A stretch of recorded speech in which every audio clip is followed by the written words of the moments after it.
मी आपल्या सर्वांचं स्वागत करतो। आपल्याला सर्वांना माहिती आहे की गेल्या 1.5-2 वर्षांमध्ये महाराष्ट्राची साधारणपणे जी लूट चालू आहे मिंदे सरकारमध्ये, बीजेपी आणि मिंदे सरकारमध्ये, ही आपण पाहत आलो आणि वेळोवेळी आपल्याच माध्यमातून आम्ही लोकांसमोर ही लूट एक्सपोज करत आलेलो आहे। आपल्याला आठवत असेल की जानेवारी 15, 2023 ह्या दिवशी मी एक प्रेस कॉन्फरन्स घेतली होती आणि त्याच माध्यमातून आपल्या समोर मुंबईतला मेगा रोड स्कॅम साधारणपणे 6080 कोटीचा हा लोकांसमोर आणलेला। 18 जानेवारीला प्रधानमंत्री महोदयांनी त्याचं भूमिपूजन केलं मागच्या वर्षी आणि आज जुलै आहे 2024। पण मी दावाच नाही तर पूर्णपणे माहिती घेऊन सांगत आहे की या पूर्ण टेंडरमध्ये अजूनही एक पूर्ण काम झालेलं नाहीये, ना एक रस्ता पूर्ण झालेला आहे कॉन्क्रिटायझेशनचं जे होतं। आपल्याला आठवत असेल की 2021-22 ह्याचं काम जे होतं ते मागच्या ह्या मिंदे सरकारनी थोडं हळू केलेलं आहे। 22 मध्ये टेंडरच निघाले नाहीत, जे ऑगस्टमध्ये निघालं ते परत डिसेंबरमध्ये निघालं, पण जे कॉन्ट्रॅक्टर मित्र त्यांना आवडलं नाही म्हणून हे 2023चं टेंडर जे मागच्या वर्षीचं होतं। बरं, ह्याच टेंडरमध्ये 2023च्या दक्षिण मुंबईतला जो एक कॉन्ट्रॅक्टर आहे त्यांनी काम अर्धवट सोडलं की त्याला काढलं की चौकशी लागली हे अजून कुठेही स्पष्ट झालेलं नाहीये। मग त्याला ब्लॅकलिस्ट केलं आहे की नाही केलंय हे अजून बीएमसी सांगू शकत नाहीये। आणि त्याच्याही पुढे जाऊन जी काही प्रत्येक ह्या 5 कॉन्ट्रॅक्टर्सना पेनल्टी लागलेली, दंड लागलेला आहे, तो दंड आकारण्यात आलेला आहे का हा अजून प्रश्न बीएमसीने ह्याचं उत्तर दिलेलं नाही, अनुत्तरित सोडलेलं आहे। ह्याचं कारण एकच आहे, कारण सातत्याने अनेक पत्रकार असतील, अनेक शहराचे जे शहरावर प्रेम करणारे लोक असतील, मुंबईकर असतील, हे प्रश्न विचारत आहेत की तुम्ही पेनल्टी लावली तर खरी, पण ती पेनल्टी घेतली आहे का? पेनल्टी लावणं आणि पेनल्टी घेण्याच्यात खूप फरक आहे, पण मला वाटत नाही अजून पेनल्टी लावली असेल।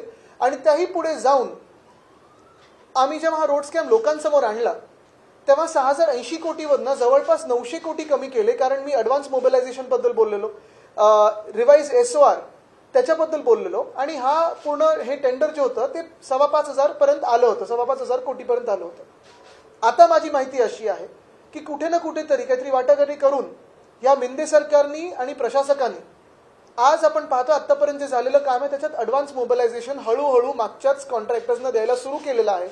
जो जनतेला त्यांनी सांगितलं होतं की ॲडव्हान्स मोबिलायझेशन आम्ही देणार नाही, मुंबईसारख्या शहरात ॲडव्हान्स मोबिलायझेशन कधी दिला गेला नव्हता, तो द्यायला गेलेला आहे। आणि कदाचित निवडणुका जवळ येत आहेत का हा एक वेगळा विषय झाला, पण ह्याच्याही पुढे जाऊन मागच्या वर्षीची एक सुद्धा काम न होता, पूर्ण न होता, आपल्याला दिसतंय की ह्या वर्षी आत्ता परत एकदा 6000 कोटीचे वेगळे टेंडर काढलेले आहेत।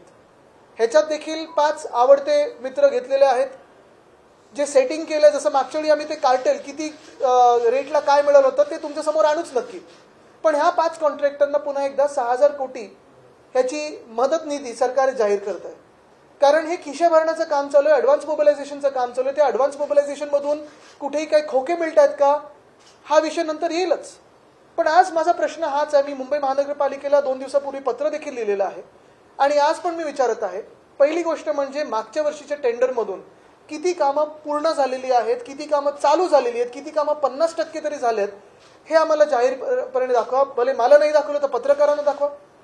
दुसरी गोष्ट म्हणजे ज्यांना पेनल्टी मारली होती मागच्या वर्षी त्यांच्याकडून किती लोकांकडून पेनल्टी घेतलेली आणि किती घेतलेली आहे।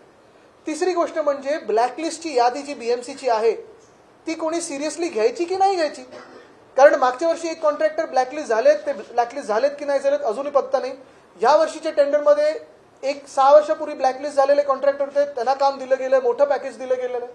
मग हे सगळं आपण नक्की कोणासाठी करत आहोत? आपण जर पाहिलं गेलं तर मुंबई महानगरपालिका आता MMRDला पैसे देत आहे, मुंबई महानगरपालिका कॉन्ट्रॅक्टर्सना असेच पैसे उधळपट्टी करत आहे, पण स्वतःच्या कामगारांसाठी नाहीत पैसे, स्वतःच्या BST साठी पैसे नाहीत। एकंदर जर आपण पाहिलं तर जे राज्य सरकारचं बजेट होतं, गाजर बजेट, त्याच्यात मुंबईला काही नाही मिळालं, आणि जे केंद्र सरकारचं बजेट होतं, भोपळा बजेट, त्याच्यात महाराष्ट्राला काहीच नाही मिळालं, मुंबई तर सोडाच। मग एवढी पैशाची उधळपट्टी कशासाठी सुरू आहे ह्याचं उत्तर आम्हाला मुंबई महानगरपालिकेने देणं गरजेचं आहे, कारण आम्ही याच्या खोलावर जाणार आहोत। आणि तुम्हाला एक सांगतो, या नोव्हेंबरमध्ये आमचं सरकार बसणार आहे आणि नोव्हेंबरमध्ये सरकार बसल्यानंतर ही सगळी कामं जी आहेत आम्ही स्टॉप पेमेंट करणार, सखोल चौकशी करणार। मग मागचे म्युनिसिपल कमिशनर असतील किंवा कुठचेही अधिकारी असतील किंवा कुठचाही मिंदे सरकारमधला मंत्री असेल, त्यांना आम्ही जेलमध्ये टाकल्याशिवाय थांबणार नाही, कारण ही मुंबईची लूट सुरू आहे. पण एका बाजूला मुंबईची ही लूट सुरू असताना दुसऱ्या बाजूला रस्त्यांच्याच माध्यमातून महाराष्ट्राची तर लूट अफाट सुरू आहे. आपण पाहत असाल मध्यंतरी अजून एक विषय आला होता, तो म्हणजे नॅशनल हायवे अथॉरिटी ऑफ इंडियाचा. साधारणपणे आपल्याला आठवत असेल, या फोटोवर मी आक्षेप घेतलेला आणि ते पेपरमध्ये पण आलेलं होतं. हे कॉन्ट्रॅक्टर कुठेही दिसत नाहीये, पण पोलीस खड्डे भरायला लावलेत. म्हणजे कॉन्ट्रॅक्टरांची मजा चालू आहे. पाऊस पडला की जातील दुबई, सिंगापूर, कुठे त्यांना जायचं तिथे, पण पोलिसांना खड्डे भरायला लावतात. National highway authority of India, एरवी आपण पाहत असतो, आम्हाला मोठं मोठं युट्यूब पॉडकास्टवर वगैरे ऐकायला येतं की आम्ही 2 मिनिटात एवढे किलोमीटर बनवतो, चंद्रापर्यंत रस्ते बनवणार, पाण्यातून रस्ते बनवणार, अमुक करणार तमुक करणार. मुद्दा असा आहे, मुंबई गोवा महामार्ग असेल, मुंबई नाशिक महामार्ग असेल, मुंबई अहमदाबाद महामार्ग असेल, हे तिन्ही रस्ते national highway authority of India म्हणजे केंद्र सरकारच्या अखत्यारीतले आहेत. एवढा महाराष्ट्र द्वेष कशासाठी आहे? मागच्या वेळी देखील आमच्या चाकरमान्याने हा विषय काढला होता की गणपतीसाठी आम्ही जेव्हा गावी जातो, कोकणात जातो, तेव्हा खड्डेच खड्डेत, रस्ता दिसत नाहीये. आम्हाला सांगितलं होतं की हे खड्डे आता डिसेंबरपर्यंत जातील आणि चांगला रस्ता बनेल. पुन्हा एकदा 8 महिने होऊन गेलेले आहेत, जुलै आलेले आहेत, पुढचे गणपती आलेले आहेत, पण खड्डे भरले गेलेले नाहीत. आणि तिसरीकडे जसं NHAIचा हा गोंधळ सुरू आहे, मी गडकरी साहेबांना तर विनंतीच करेन की तुम्ही येऊन, खास करून हेलिकॉप्टर असेल किंवा रस्ता असेल, तुम्ही गाडीने तरी जाऊन पहा की किती खड्डे ह्या 3 महामार्गांवर पडलेले आहेत. कारण आम्ही खूप ऐकत असतो की देशात कुठे कुठे चांगले रस्ते झालेत, आमच्या महाराष्ट्रात तरी NHAIने एक सुद्धा चांगला रस्ता बनवलेला नाही.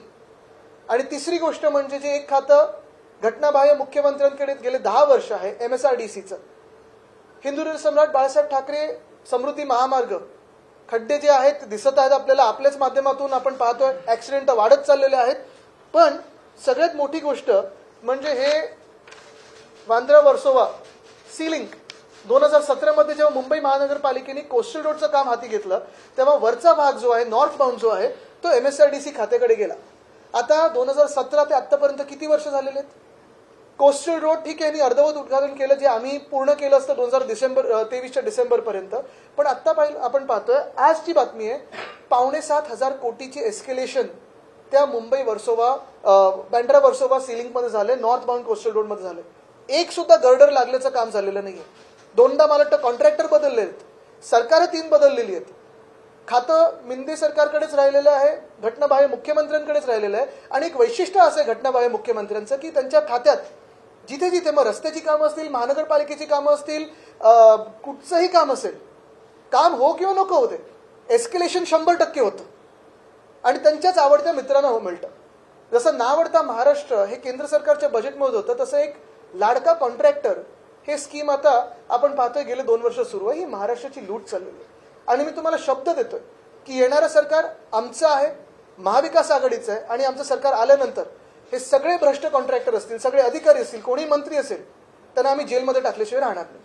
प्रत्येक निवडणुकीच्या अगोदर अशा प्रकारची मुंबई महापालिकेत 6,000 कोटी रुपयांचे नवीन रोड कॉन्ट्रॅक्ट देतात आणि तुम्ही म्हटलं की ऍडव्हान्स पैसे असे दिले जातात.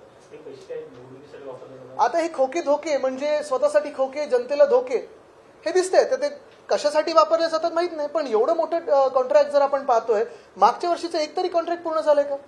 मग कोणतरी भाजपचं बोलतं की नाही हे कॉन्ट्रॅक्ट रद्द झालं पाहिजे, आम्ही कोर्टात जाऊ, तेवढं जाऊ. एवढं नाटक करण्यापेक्षा पक्षाचा पाठिंबा काढून घ्या मिंदे सरकारमधून. जसं तुम्ही महामार्गाचं सांगितलं, मुख्यमंत्रीपदी आल्यानंतर मुख्यमंत्र्यांनी सांगितलं होतं की मुंबई 2 वर्षात खड्डेमुक्त करणार. पण आता आपण परिस्थिती बघतो की वेगवेगळ्या मार्गावर खड्डे पाहायला नाही. काल मला वाटतं 1-2 ट्विटर हँडल्सनी पण ट्विट केलेलं आहे, मला वाटतं त्याच्यात आलंय सगळीकडे की नवीन झालेल्या रस्त्यांवर देखील आता खड्डे पडायला लागले. तुम्ही कोस्टल रोडचं बघा ना, तो 1-2 कनेक्टर्स आहेत हाजी अलीवर, हाजी अलीच्या तिथे देखील ते डांबर आता निघायला लागलेलं आहे. तो रस्ता तुम्हाला आठवत असेल, टर्मिनल 1चा पूल जो आहे 3 महिने बंद ठेवलेला. मग मी 2दा ट्विट केल्यानंतर त्यांना उघडायला लागला, कारण त्यांच्याकडे व्हीआयपी कडे वेळच नव्हता उद्घाटन करायला. परत खड्डा पडला. ते मला वाटतं MMRDचं काम आहे. नाही, मी त्याच्यात जाणार नाही. बघा, नाही कृष्णजी, मी याच्यात जाणार नाही, कारण आज जो महत्वाचा विषय आहे, तुम्ही पहा, ह्याच्यात कुठेही राजकीय विषय नाहीये. हा विषय प्रत्येकाशी निगडीत आहे, तुमच्या आमच्याशी निगडीत आहे. तुम्ही कुठच्याही पक्षाचे मतदार असाल, करदाते तर आहात. महाराष्ट्र म्हणून आपण सगळ्यात जास्ती कर भरत आहोत.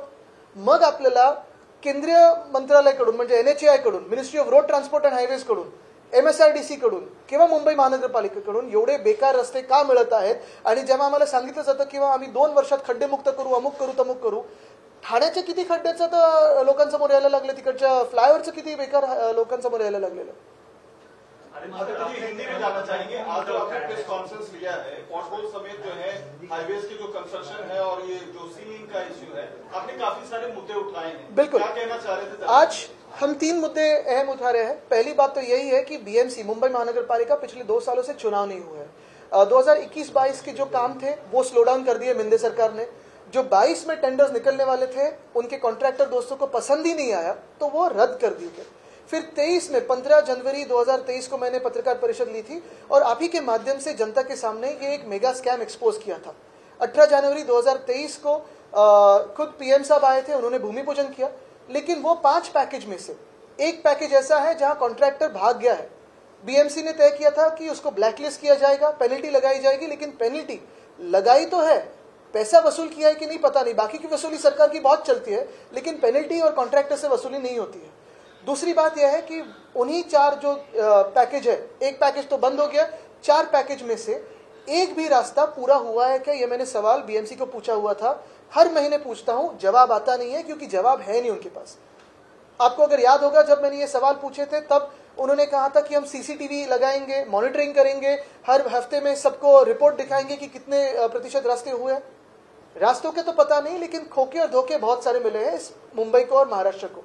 वैसे ही इस साल पिछले साल की तरह ही 6000 करोड़ का दूसरा टेंडर निकाला गया है. 5 अपने पसंदीदा कॉन्ट्रैक्टर्स को काम दिया गया है. लेकिन मेरा सवाल यही है कि 21-22 के रास्ते पूरे हुए क्या, तो नहीं. 23 के रास्ते पूरे हुए क्या, तो 1 भी किलोमीटर हुआ नहीं होगा शायद. जो नए रास्ते किए हैं, कॉन्ट्रैक्टर ने किए हैं, कंक्रीट के हो, वहां तो गड्ढे ही गड्ढे दिख रहे हैं. और फिर इन रास्तों की या इस टेंडर की क्या जरूरत थी 2024 में, जबकि पिछले 3 साल के टेंडर पूरे हुए ही नहीं है, काम भी पूरे नहीं हुए. अभी जब इतनी भारी संख्या में आप काम निकालते हो किसी भी शहर का, आज अगर हमारे शहर की स्थिति देखें तो हर जगह गड्ढे हैं, पानी भर रहा है, नए फ्लडिंग स्पॉट्स आए हैं, डिवाइडर्स डैमेज्ड है, रास्तों की क्वालिटी बहुत खराब हुई है. और जो केओस दिख रहा है, 15 लगभग म्यूनिसिपल कॉर्पोरेशन में वार्ड ऑफिसर जो अपॉइंट करने थे वो अपॉइंट किए ही नहीं है प्रशासन ने. तो फिर इतना केओस जो है आज देख रहे हो, बहुत सारा ट्रैफिक जम रहा है, अनप्लान्ड रोड्स खोल रहे हैं जैसे कोस्टल रोड नॉर्थ बाउंड है. तो ये सब तकलीफें हम क्यों झेलें? क्योंकि सिर्फ घटना बाह्य मुख्यमंत्री जो है, जो मिंदे सरकार के है, जो गैंग लीडर है, उन्हीं को ये सब पसंद है, उनके कॉन्ट्रैक्टर्स को काम देने, इसलिए हम झेलें. ये कौन सी नाइंसाफी है? अगर वैसे ही बात करने जाए तो national highway authority of India, जो खुद को बहुत एक बेहतरीन इंस्टीट्यूट समझती है, हमें बहुत बार पॉडकास्ट में सुनाई देता है, यूट्यूब पर हम देखते हैं कि 2 मिनटों में इतने हमने किलोमीटर बनाए, ऐसे रास्ते बनाए, चांद तक बनाएंगे.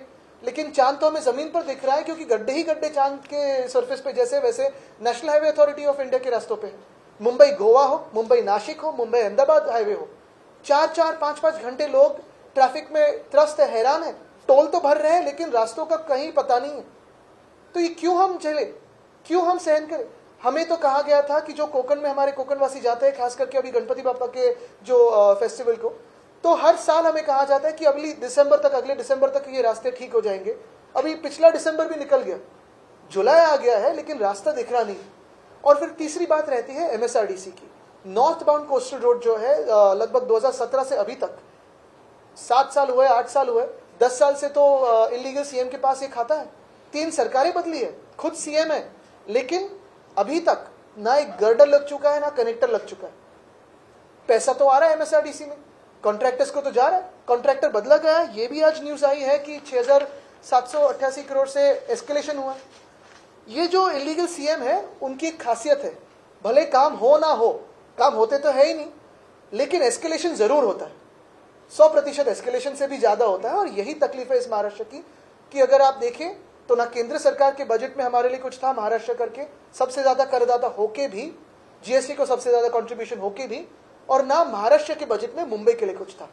यही हमारी तकलीफ है, यही दर्द है. और मैं आश्वासित करना चाहता हूं इस राज्य के सारे नागरिकों को कि हमारी सरकार नवंबर में बनेगी, महाविकास आघाड़ी की सरकार नवंबर में बनेगी.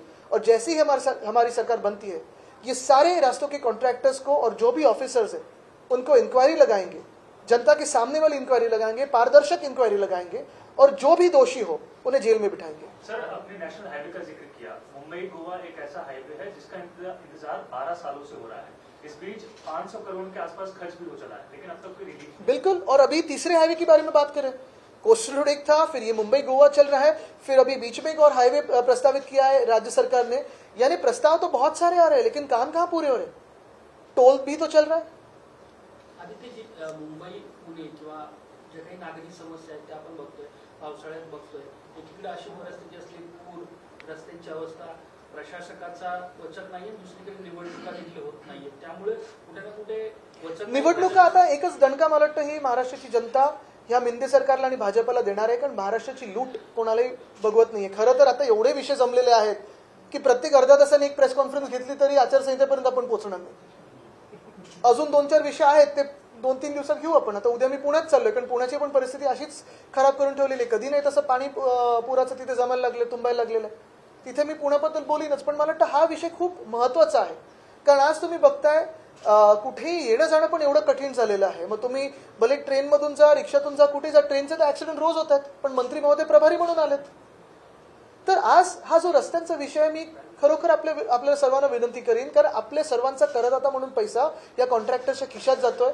पुढे त्याच्यातून खोके येत आहेत का, धोके येतात का आपल्याला माहित नाही, पण रस्ते तर होत नाहीत। सर, अनिल देशमुख जी ने आज एक प्रेस कॉन्फ्रेंस करके काफी गंभीर आरोप जो है देवेंद्र फडणवीस जी के ऊपर लगाया है। बोला है कि हमें एक बंदे के जरिए बार बार ये कहा जा रहा था कि आपके खिलाफ और उद्धव ठाकरे जी के खिलाफ एक FIR दर्ज की जाए, एफिडेविट डाली जाए, उसके बारे में आपका क्या कहना है? मैं किसी भी और विषय में नहीं जाने चाहता हूं, क्योंकि आज एक दूसरा भी प्रश्न आया था पॉलिटिकल, लेकिन आज मुझे ये जो सवाल है या ये जो विषय है रास्तों का, वो लेना था, क्योंकि ये विषय हर एक मुंबईकर और हर एक महाराष्ट्र के नागरिक से जुड़ा हुआ है। आपसे जुड़ा हुआ है, लेकिन मैं खुद के बारे में सोच रहा ही नहीं हूं, मैं महाराष्ट्र के बारे में सोच रहा हूँ। सर, जो ओपन लैंड है उसके ऊपर क्या हो रहा है, वो भी एक सवाल है। नीति आयोग में मुख्यमंत्री ने कहा है कि बीपीटी लैंड को चौपाटी करना चाहिए। AI एयरपोर्ट अथॉरिटी इंडिया को भी सीएम ने लिखा है, अंधेरी में एक लैंड है जिसको रिक्लेमेशन के लैंड के बारे में क्या, वो क्यों ना चौपाटी बने? तो अदानी सिटी पे बाद में आएंगे, लेकिन आज रास्तों की स्थिति पे बात करेंगे। महाराष्ट्रामध्ये महिला असुरक्षित आहेत, मुंबई असेल, मुंबईच्या बाजूचे शहर आहेत, यामध्ये सुद्धा हा प्रश्न जो आहे कुठेतरी कायद्याचा दहा राहिलेला नाहीये का? ह्याच्यावर पण खूप बोलायचं आहे, पण जसं मी सांगितलं की आज कुठेही दुसरं काही बोललो तर हा महत्वाचा विषय बाजूला राहील। ह्याच्यात महिला, पुरुष, अबालवृद्ध सगळे येतात, आणि रस्त्याचे खड्डे जे आहेत गाडीमध्ये, मग आता मला वाटतं सरकार नवीन स्कीम चालू करेल की तुम्ही NHAच्या कुठच्याही हायवेवर जा, टोल भरताना तुम्हाला लेपाची बाटली मुफ्त। ठीक आहे।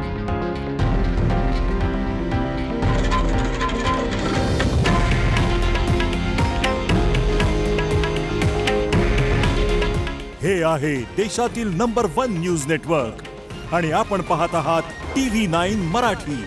काळजी तुमची, हित महाराष्ट्राचं।